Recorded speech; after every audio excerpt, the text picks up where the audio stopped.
Permanent hair removal at Anos. Flat 25% off. Call 970-389919.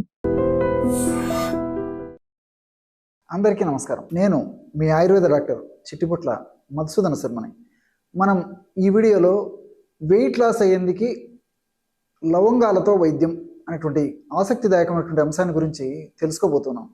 గత కొన్ని వీడియోల్లో కూడా అసలు బరువు ఎందుకు పెరుగుతారు, బరువు పెరగడానికి కారణాలేంటి, బరువు పెరగడం వల్ల ఎలాంటి లక్షణాలు కలుగుతాయి, భవిష్యత్తులో ఎలాంటి ఉపద్రవాలు కలుగుతాయి, మరి ఆ బరువును కంట్రోల్లో ఉంచుకునేందుకు, బరువును తగ్గించుకునేందుకు ఎలాంటి క్షేమదాయకమైనటువంటి గృహవైద్య చికిత్సా విధానాలు పాటించాలి, ఎటువంటి ఆహార విధి విధానాలు పాటించాలి మొదలైన వివరాలు తెలియజేయడం జరిగింది. ఈ వీడియోలో మరొక ఫార్ములాని ఈ వెయిట్ లాస్ అయ్యేందుకు మనం తెలుసుకోబోతున్నాం.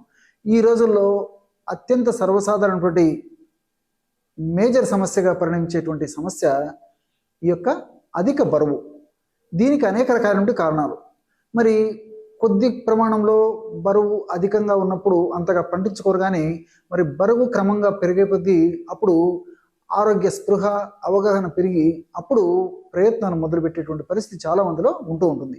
ఏది ఏమైనప్పటికీ మరి బరువును నియంత్రించుకోవడం, అధికంగా ఉన్నటువంటి బరువును తగ్గించుకోవడం చాలా చాలా ముఖ్యం.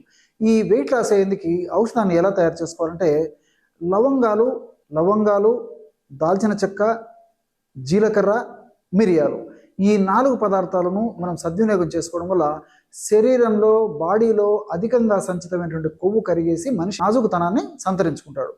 ఔషధం ఎలా తయారు చేసుకోవాలంటే లవంగాలను కాస్త వేయించేసేసి ఒక 15 గ్రాములు తీసుకోండి. అట్లే దాల్చిన చెక్క చిన్న చిన్న ముక్కలుగా చేసేసి ఒక 15 గ్రాములు, దాల్చిన చెక్క ముక్కలు ఒక 15 గ్రాములు తీసుకోండి. అదేవిధంగా జీలకర్రను శుభ్రం చేసేసి ఒక 15 గ్రాములు తీసుకొని ఆ జీలకర్రను కాస్త వేయించేసేయండి. అట్లే 4వ పదార్థంగా మిరియాలను కూడా ఒక 15 గ్రాములు తీసుకొని కాస్త వేయించేసేసి పెట్టుకోవాలన్నమాట.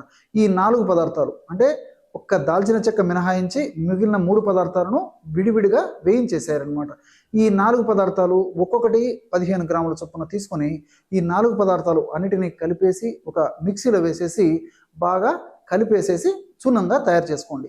ఈ విధంగా చూర్ణంగా తయారైన తర్వాత దాన్ని జల్లించేసేసి ఆ యొక్క చూర్ణాన్ని ఒక గాజు సీసాలో నిల్వ ఉంచుకొని రోజు వాడుకోవాలి. ఎలా వాడుకోవాలంటే రోజు ఒక్కసారి ఔషధాన్ని తయారు చేసుకొని ఆ యొక్క ఔషధాన్ని 2 సార్లు వాడుకోవచ్చు. ఎలాగంటే రోజు ఉదయం పూట ఒక 200 ml అంటే 200 మిల్లీలీటర్ల నీళ్లు తీసుకోవాలన్నమాట. ఒక పాత్రలో 200 మిల్లీలీటర్ల నీళ్లు తీసుకొని అందులో 2 నుంచి 2.5 గ్రాము, అంతకంటే ఎటువంటి పరిస్థితుల్లో ఎక్కువ వాడుకోకూడదు అనమాట. 2 గ్రాములు చాలా వరకు సరిపోతుంది. మరీ అంత అవసరమయ్యి మరీ ఎక్కువ వెయిట్ ఉన్నటువంటి వాళ్ళైతే 2.5 గ్రాము వరకు అంటే ఇంచుమించు 1/2 టీ స్పూన్ వరకు వాడుకోవచ్చు అనమాట. అంతకంటే ఎక్కువ వాడితే కొంతమందిలో మరి వేడి చేసేటువంటి తత్వం ఉంటుంది కాబట్టి ఆ వేడి అలా అతిగా చేయకుండా ఉండేందుకు నేను చెప్పినటువంటి డోస్ అయితే సరిపోతుంది అనమాట.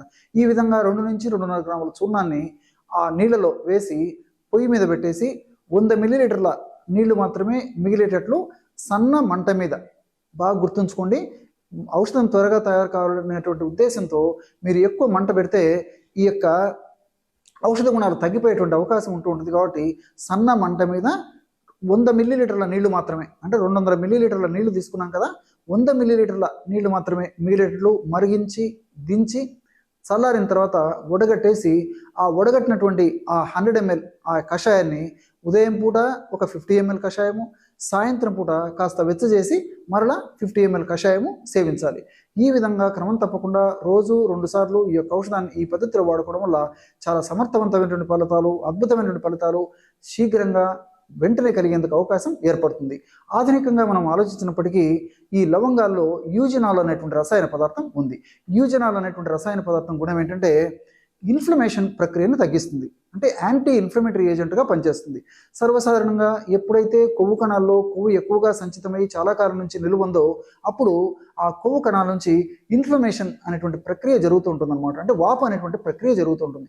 ఈ ఇన్ఫ్లమేషన్ ప్రక్రియ వల్ల అనేక రకాలైనటువంటి రసాయన పదార్థాలు తయారైపోయి వాటి వల్ల అనేక రకాలైనటువంటి దుష్ప్రభావాలు శరీరం మీద కలుగుతూ ఉంటాయి అన్నమాట. మరి ఈ యూజినాల్ అనేటువంటి రసాయన పదార్థం ఉన్నటువంటి లవంగాలను వాడుకోవడం వల్ల ఇన్ఫ్లమేషన్ ప్రాసెస్ని తగ్గించడమే కాకుండా, కొవ్వును తగ్గించడమే కాకుండా, ఇన్ఫ్లమేషన్ వల్ల ఉత్పత్తి అయ్యేటువంటి రసాయన పదార్థాలను కూడా నిర్వీర్యం చేసేటువంటి పరిస్థితి ఈ లవంగాల్లో ఉన్నటువంటి యూజినాల్ వల్ల కలుగుతుంది. అట్లే దాల్చిన చెక్కలో సినమాల్డిహైడ్ అనేటువంటి రసాయన పదార్థం ఉంది. ఈ సినమాల్డిహైడ్ అనేటువంటి రసాయన పదార్థం మెటబాలిజం అంటే జీవక్రియను చైతన్యవంతం చేసి, వేగవంతం చేసి, స్పీడ్గా జీవక్రియలని జరిగేటట్లు చేస్తుంది. ఎప్పుడైతే జీవక్రియలు వేగవంతమై స్పీడ్గా జరుగుతాయో అప్పుడు శరీరంలో కణాల్లో, ముఖ్యంగా ఈ యొక్క కొవ్వు కణాల్లో సంచితమైన కొవ్వు త్వరగా కరగడం మొదలై చాలా త్వరగా ఆ సమస్య నుంచి బయటపడేందుకు అవకాశం ఏర్పడుతుంది. అదేవిధంగా జీలకర్రలో కూడా థైమోక్వినాన్ అనేటువంటి రసాయన పదార్థం ఉంది. ఈ థైమోక్వినాన్ అనేటువంటి రసాయన పదార్థం కూడా జీవక్రియను వేగవంతం చేసి ఆ కొవ్వు కరిగేందుకు ఉపయోగపడుతుంది. అట్లే మిరియాల్లో పెప్పరిన్ అనేటువంటి రసాయన పదార్థం ఉంది. అంతేకాకుండా మిరియాలు ఉన్నటువంటి ఈ రసాయన పదార్థాల గుణం ఏంటంటే మన దేహంలో ముఖ్యంగా జీర్ణ వ్యవస్థకు సంబంధించి ఆకలి ఎక్కువగా కాకుండా తగ్గించేటువంటి పరిస్థితి మిరియాలు ఉన్నటువంటి కొన్ని రసాయన పదార్థాలలో కలుగుతుంది. అంటే మనకి గ్రిలిన్ అనేటువంటి హార్మోన్ ఉత్పత్తి అవుతూ ఉంటుంది అనమాట. ఈ హార్మోన్ ఉత్పత్తి ఎక్కువ అయ్యే కొద్దీ ఆకలి ఎక్కువగా అవుతుంటుంది. ఈ మిరియాలు ఉన్నటువంటి పెప్పరిన్ లాంటి రసాయన పదార్థాలు గ్రిలిన్ అనేటువంటి ఆకలిని కలుగజేసేటువంటి హార్మోన్ను ఎక్కువగా ఉత్పత్తి కాకుండా, ఎక్కువగా విడుదల కాకుండా చేస్తుంది. కాబట్టి ఆకలి మనకు తగ్గిపోతుంది. ఎప్పుడైతే ఆకలి తగ్గుతుందో అప్పుడు మనం ఆహార పదార్థాలను తినడం తగ్గిస్తాం. ఎప్పుడైతే ఆహార పదార్థాలను తినడం తగ్గించి పోషకాహార పదార్థాలు అంటే జంక్ ఫుడ్ ఇలాంటివి కాకుండా పోషకభరితమైనటువంటి ఆహారాన్ని తీసుకుంటాము అప్పుడు మనకి శరీరానికి సద్వినియోగం పడమే కాకుండా మరి ఫ్యాట్ కింద కూడా కన్వర్ట్ కాకుండా ఉంటుందన్నమాట. ఇతర దుష్పరిణామాలు కూడా ఉండవు.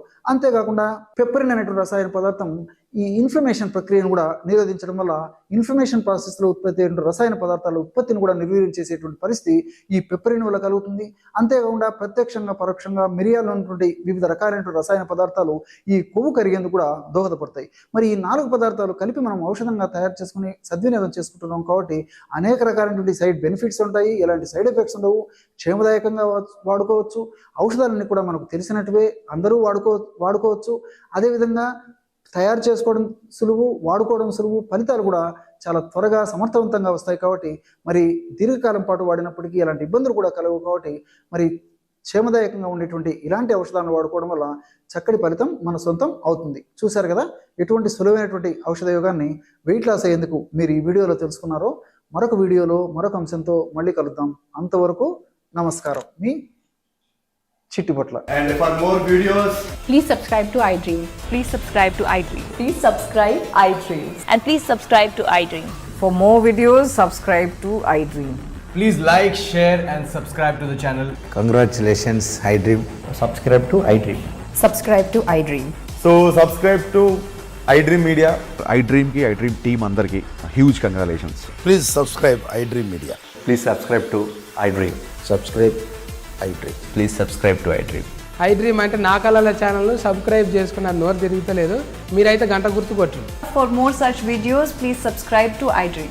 Subscribe to iDream. Please subscribe to iDream. Please subscribe iDream Media. Please do subscribe to iDream. Please subscribe to iDream Media. For best entertainment and information, please subscribe iDream. And don't forget to subscribe to iDream.